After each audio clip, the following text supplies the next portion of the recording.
A Cadeia da Prece, Jesus mais perto de você.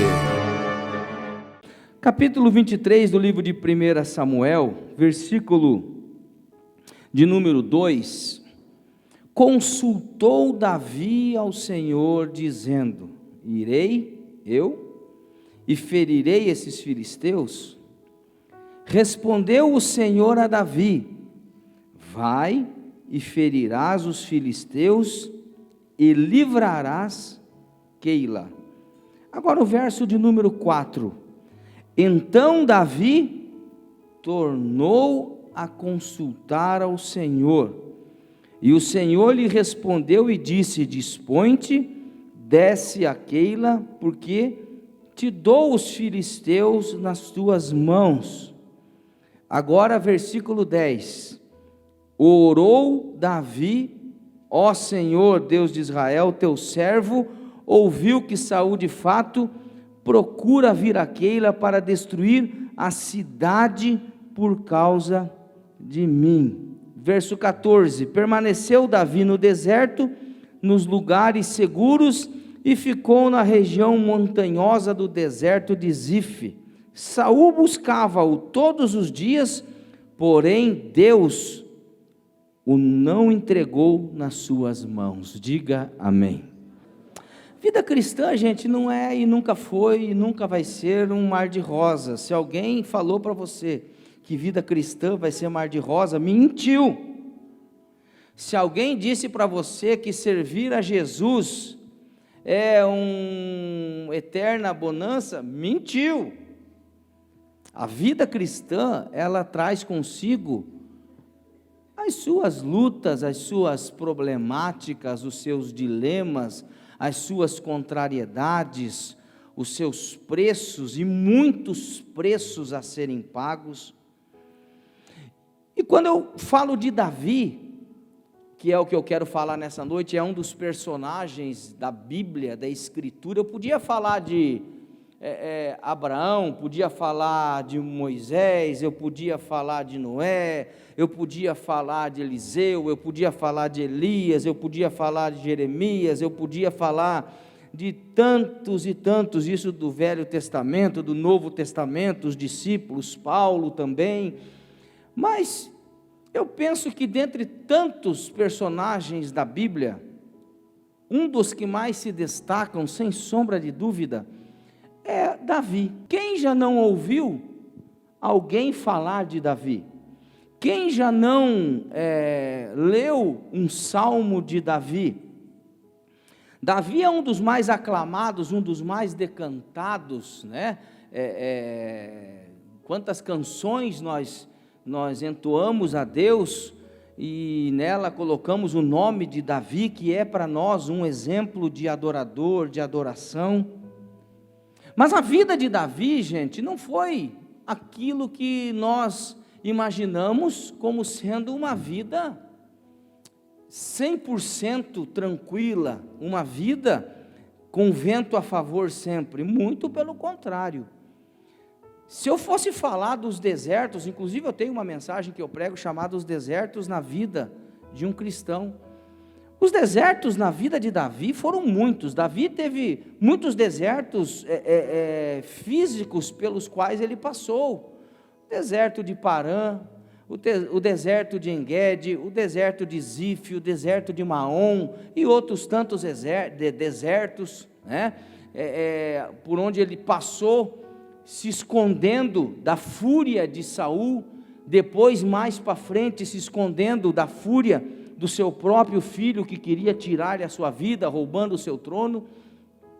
Davi foi um homem que passou por muitos desertos físicos, mas mais do que desertos físicos, os piores e maiores desertos que Davi passou na sua vida foram os desertos de ordem emocional, foram os desertos que ele enfrentou dentro de casa. Aliás, por que não dizer, as maiores lutas, as maiores provas, os maiores problemas, nós enfrentamos, não é lá fora, é dentro de casa, muitas vezes é na família, com contrariedades, com situações que nos tiram muitas vezes o sossego, com situações que nos tiram a paz, e com Davi não foi diferente. Se eu tivesse tempo aqui de sobra para fazer uma explanação acerca da vida de Davi, nós iríamos ficar aqui admirados com tanta luta que esse homem passou. Um homem de dores, um homem de muitos pecados. Mas como assim, pastor? Davi recebe a nomenclatura bíblica maior que um homem poderia receber. Qual delas? O homem segundo o coração de Deus. Qual de nós aqui não gostaríamos de receber essa nomenclatura? Puxa, eu tenho nessa pessoa, esse meu filho é um filho segundo o meu coração. No entanto, a Bíblia vai dizer que Davi foi esse. Porém, um homem que errou muito. Agora, quais os segredos, e eu quero compartilhar com você aqui em algumas palavras, os segredos que Davi tinha na sua vida para superar as dificuldades, muitas dificuldades pelas quais ele passou e que você também passa. Quais os segredos que Davi tinha na sua vida e que nós podemos aplicar para a nossa vida? O primeiro segredo de Davi é que ele possuía profundo relacionamento com Deus. Sabe, queridos, eu preciso ser enfático nessa noite, eu preciso dizer nessa noite que para nós que somos da fé, tem alguém da fé aqui? Tem algum cristão aqui nessa noite? Irmão, para nós não vale aquela cantiga que fala lá na outra religião, sem querer atingir a outra religião, mas nós não temos cristãos não praticantes. Que não tem os não praticantes, não, aqui não, irmão, ou você é ou você não é. Não existe meio termo na fé, na vida cristã, na vida espiritual, não existe meio termo. A própria Escritura vai nos dizer lá no livro do Apocalipse, o livro da revelação da doutrina das últimas coisas, dos últimos acontecimentos, no último livro da Bíblia, vai nos dizer no capítulo 3, verso 16, assim porque és morno, e não frio, e nem quente, vomitar-te-ei da minha boca, diz a Escritura. Ou seja, meu irmão, ou é frio, ou é quente. Morno não serve. E isso me remete muito a relacionamento, um profundo relacionamento com Deus. Tanto que os textos que nós tomamos como farol para a nossa palavra, como norte para a nossa palavra nessa noite, os textos são muito claros. Eles nos falam sobre consultar a Deus, eles nos falam sobre tornar a consultar a Deus, eles nos falam sobre oração, sobre buscar a direção de Deus. E Davi, sobre todas as coisas, era um homem que aprendeu a buscar a direção de Deus para a sua vida. E eu penso, meus amados irmãos, que esse é, sem sombra de dúvida, um excelente conselho para nós, para a nossa vida, buscar a direção de Deus para a nossa vida. Qual a direção, pastor? A vontade de Deus. E quando fala de vontade de Deus, está falando de conselho de Deus. E quando está falando de conselho de Deus, está falando de propósito de Deus, do que Deus tem para a minha vida, porque eu não sei se você sabe, e se você acredita, mas alguma coisa Deus tem com a tua vida. Deus tem alguma coisa para a tua vida. Deus quer fazer alguma coisa com a tua vida.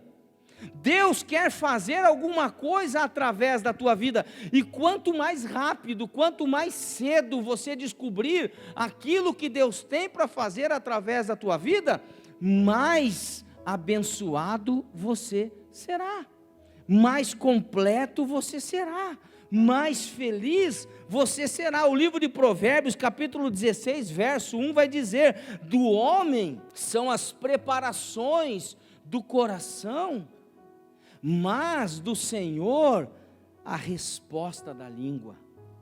Estava orando esses dias, à noite, e o Senhor me trouxe essa palavra: o cavalo se prepara para o dia da batalha, mas do Senhor vem a vitória. Sabe, queridos, Provérbios ainda, capítulo 14, verso 12, vai dizer: há um caminho que ao homem parece certo, parece direito, mas o fim deles são caminhos de morte. Ou seja, o que você precisa, irmão? O que eu preciso, o que nós precisamos?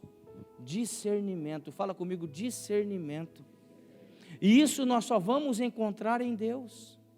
Nós só vamos encontrar na pessoa do Espírito Santo. Então Davi não tomava atitudes sem a direção de Deus. E por que nós quebramos a cara? Porque nós tomamos atitudes sem a direção de Deus. Porque nós achamos que no que tange a vida espiritual, nós podemos ser independentes.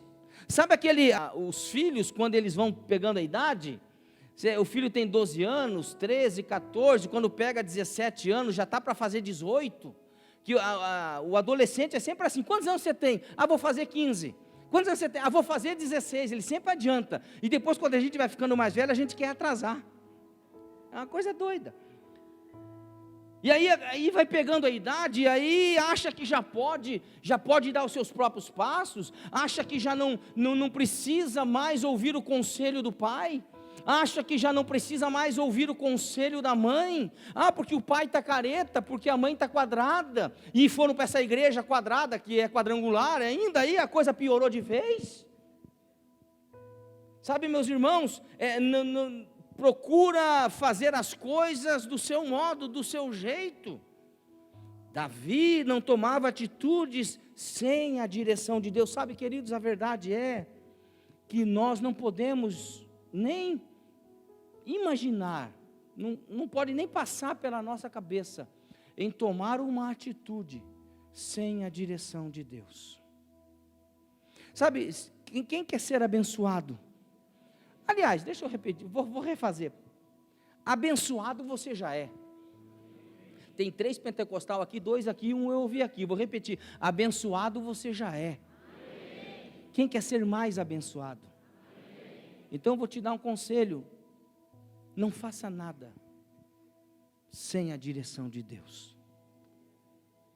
Não faça nada se Deus não mandar. Não faça nada se Deus não autorizar, porque caso contrário você corre o risco de se dar muito mal.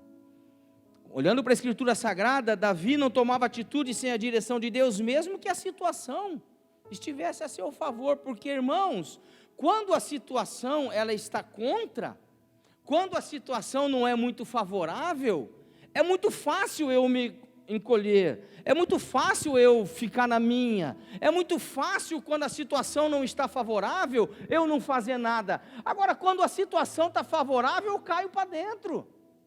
Quando a situação está favorável, vamos ver o que dá, vamos pagar para ver. E quando eu olho para a palavra de Deus, ainda no livro de 1 Samuel, capítulo 24, a palavra de Deus vai nos dizer que quando Saul estava procurando tirar a vida de Davi, por conta do ciúme louco que ele sentia de Davi, por conta do canto das mulheres na cidade que saíam dizendo: Saul matou seus milhares, porém Davi matou seus 10 milhares, e aquilo entrou como uma flecha no coração soberbo de Saul. Ele não soube ressignificar todo aquele sentimento, sabe? Ele podia ter pensado na cabeça dele: poxa, Deus foi tão bom para comigo, que colocou sobre o meu domínio, que colocou debaixo das minhas asas, como capitão do meu exército, como líder do meu exército, um homem valente, um homem bom na guerra. Agora eu posso ficar sentado no trono e posso julgar as causas do povo. Eu tenho mais tempo de ficar no palácio, eu tenho mais tempo de ficar aqui com a turma, com o meu povo, enquanto ele vai para a guerra. Não, mas ele preferiu sentir um ciúme doentio. E você, quando lembra de Saul, você lembra o quê? De coisa boa ou coisa ruim? Você vai lembrar de coisa ruim, por quê? Porque ele terminou mal. Ele começa bem, mas termina mal. Irmão, eu preciso dizer que o começo não é tão importante, o importante é o final, como você vai terminar. O mais importante na vida de uma pessoa é como ela vai terminar os seus dias. Porque quando você tiver, e vai chegar esse dia, e tomara que demore muito, Agora alguém diz amém. E quando chegar esse dia que você tiver com os quichutes junto na frente aqui, né? A mãozinha assim, parecendo um santo, num caixão, tenha certeza, queridos, só vão falar coisa boa. Mas também vão falar as verdades, alguns vão falar a verdade. Isso aqui, sabe? Então, o que vai contar é como você vai terminar os seus dias. E aí eu faço uma pergunta para você que está aqui nessa noite. Como você tem construído a sua vida para o futuro? Eu começo o meu livro, O Poder de uma Decisão, fazendo a seguinte pergunta: como que você vai estar daqui 10 anos? Para pensar agora. Se eu pudesse falar de futuro e tivesse tempo para falar de futuro agora, como que você vai estar daqui 10 anos? Pensa agora. Como que você vai estar daqui 10 anos? Quem tem um sonho? Quem tem um projeto? Baixa a mão. Você vai conseguir realizar esse sonho fazendo as mesmas coisas que está fazendo? Você vai conseguir adquirir aquilo que você quer ganhando o mesmo que você ganha? Você vai conseguir evoluir, crescer, andando com as mesmas pessoas que você anda sempre, falando as mesmas ladainhas de sempre. Eu falei domingo aqui, as mesmas conversas fiadas de sempre, que você entra numa conversa e sai depois de 1 hora e você fala assim: puxa, o que eu aprendi nessa conversa? Nada. E o que eu ensinei? Nada também. Então, me leva a crer, o que te leva a crer que eu não devia nem ter participado dessa conversa, porque foi uma conversa fiada. Porque tempo, alguém já disse que tempo é? Alguém já disse que tempo é? Então, meu irmão, o tempo é a moeda corrente do mundo. Você dá ao seu patrão o seu tempo e ele, em forma de recompensa, te dá o salário. E você, com o teu salário, que você deu o tempo, você compra aquilo que você quer. Logo, se você não tem tudo aquilo que você quer, é porque você não dedicou tempo para ter tudo aquilo que você quer. É lógico. Então fica mais fácil ir para a fila da Mega Sena e tentar jogar. Porque ninguém quer pagar um preço, ninguém quer sentar para aprender, ninguém quer ir para as faculdades para aprender, ninguém quer ler livros, ninguém quer ter sabedoria, ninguém quer fazer cursos. Não, então fica mais fácil a gente ir para a fila e tudo mais. Mas esse é um outro capítulo à parte. E aí, então, meus amados irmãos, o mais importante, voltando aqui, pegando o gancho, para não perder o rumo, pastor Pedro, da homilética, né? Que não tem nada a ver com ovo, viu, gente? Não é homilética, é regras de interpretação e regras da pregação da palavra. O importante é como você vai terminar. E Saul terminou mal, por causa de um ciúme, de uma inveja. E a Bíblia vai nos dizer, e veja que coisa interessante, a Bíblia vai nos dizer que quando ele está perseguindo Davi, ele junta 3.000 homens. Quantos homens? Quantos homens? 3.000 homens para combater um? Irmão, está de brincadeira, irmão. 3.000 soldados avantajados, estrategistas, os melhores, para pegar me faz lembrar aí a época que estavam caçando aquele Lázaro. Lembra aquele Lázaro? Que não é da Bíblia, viu, irmão? Não é o Lázaro da Bíblia. É aquele que andava embrenhado no meio das matas aí, dando problema aí. Fez lembrar. 3.000 homens, meus amigos, para pegar Davi. E agora o que a Bíblia vai nos dizer? Olha o que diz a Bíblia. Eu vou ler para você.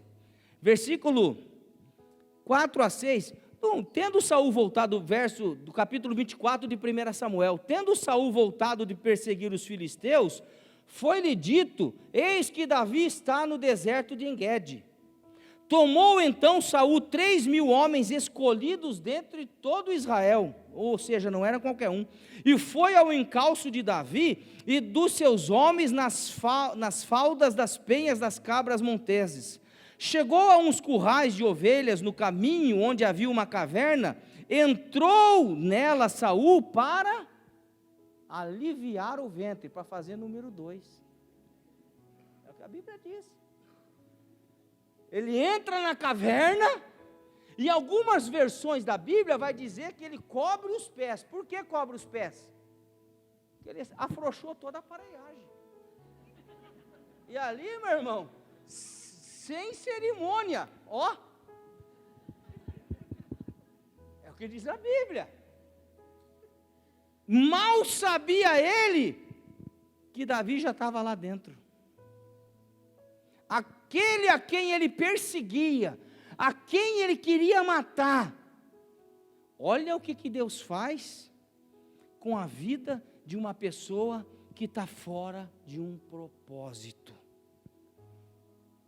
Olha o que Deus faz com a vida de uma pessoa que não tem a orientação de Deus. Por isso, diga para a pessoa que está ao seu lado: se oriente, irmão, se oriente. O homem fica lá, meu irmão, naquela posição, indefeso, e Davi está lá, numa boa, tranquilo. E a Bíblia vai nos dizer, ora, Davi e os seus homens estavam assentados no mais interior da mesma caverna. Então os homens de Davi lhe disseram: hoje é o dia do qual o Senhor te disse: eis que te entrego nas mãos o teu inimigo e far-lhe-ás o que bem te parecer. Olhe para esse irmão abençoado que está do teu lado e diga assim: cuidado com os conselhos que você tem ouvido. Eu falei domingo à noite aqui sobre conselhos. A própria Bíblia vai dizer: bem-aventurado, Salmo 1, bem-aventurado o varão que não anda segundo o conselho dos ímpios, nem se detém no caminho dos pecadores, nem se assenta na roda dos escarnecedores. Antes tem o seu prazer na lei do Senhor. Agora, irmãos, o problema não é o conselho do ímpio, muitas vezes até conselho de gente dentro da igreja. Temos que tomar cuidado. A Bíblia vai nos dizer que os homens disseram assim: hoje é o dia do qual o Senhor te disse: eis que te entrego nas mãos o teu inimigo e far-lhe-ás o que bem te parecer. Ou seja, inflando o ego de Davi. Davi podia se achar o bacana. Está vendo? Olha o que Deus fez. O cara está me perseguindo com 3.000 homens e Deus me coloca ele nessa posição. A Bíblia vai dizer ainda, eu vou ler para você: levantou-se Davi e furtivamente cortou a orla do manto de Saul. Ele ficou a mais ou menos a distância de 1 metro, vai lá e corta um pedacinho do manto real de Saul. E a Bíblia vai dizer ainda: sucedeu, porém, que depois sentiu Davi. Esse é o homem de Deus, irmão. Porque o homem de Deus, mesmo na injustiça, ele não comete maldade. Ouça, o homem de Deus, mesmo sendo injustiçado, ele não consegue cometer maldade. A Bíblia diz: sentiu Davi bater-lhe o coração.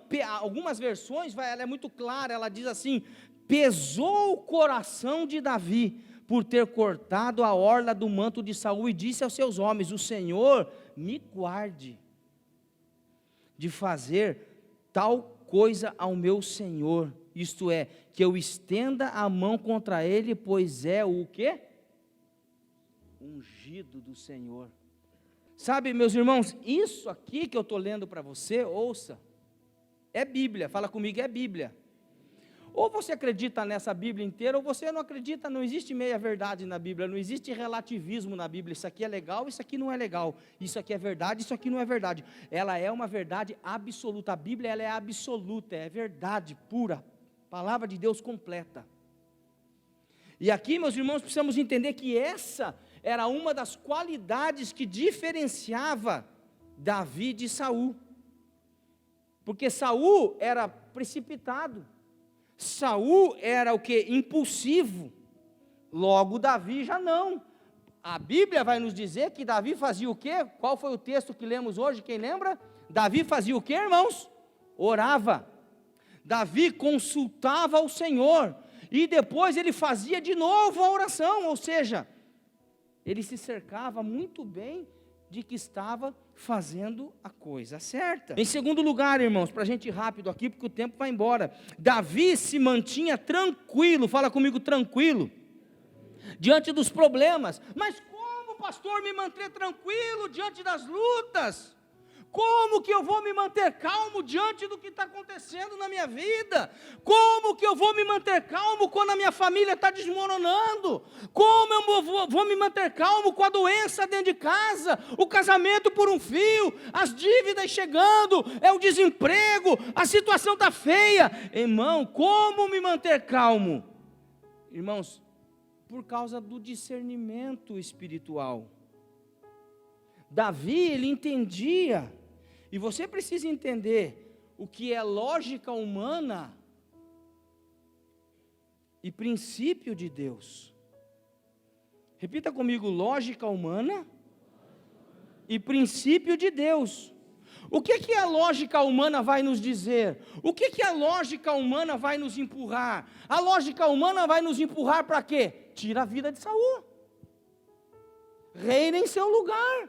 Se já tem boa parte, se já tem um exército que você formou, são 3.000 homens aí que vão ver, ou seja, a lógica humana desfaz, a lógica humana vai dizer se vinga, a lógica humana vai dizer vai para cima, mas irmão, o princípio de Deus vai dizer calma, não é a hora, espera o teu tempo, e via de regra, não sei se você pode guardar o que eu sei que você é meio cabeça dura para guardar o que eu for, mas eu vou falar. O princípio de Deus sempre vai contra a lógica humana. Guarde isso. A lógica humana normalmente não bate com aquilo que é princípio de Deus. Não existe então, meus irmãos, e aí eu preciso entender que quando eu cumpro um princípio de Deus aqui, Deus vai cumprir uma promessa na minha vida. Por quê? Porque nunca vi Deus prometer nada sem antes dar uma condicional. A turma quer só a caixinha da promessa. A turma quer só as benesses, as bênçãos de Deus. Mas elas não querem o compromisso, mas eu preciso dizer que toda promessa, ela está ligada. Toda promessa, ela está ligada, atrelada a uma condicional. Se quiserdes e me ouvirdes, comereis o melhor dessa terra, mas os que esperam no Senhor renovarão as suas forças. O Senhor é meu pastor, logo se o Senhor é meu pastor, de nada eu terei falta, nada me faltará. Aquele que habita, ou seja, se habita no esconderijo do Altíssimo, a sombra do Onipotente descansará, ou seja, meu irmão, sempre tem uma condicional, você faz a sua parte e Deus faz a parte dele e está tudo resolvido, zero mata zero, faz por tanto, eu cobro tanto, como diz o outro.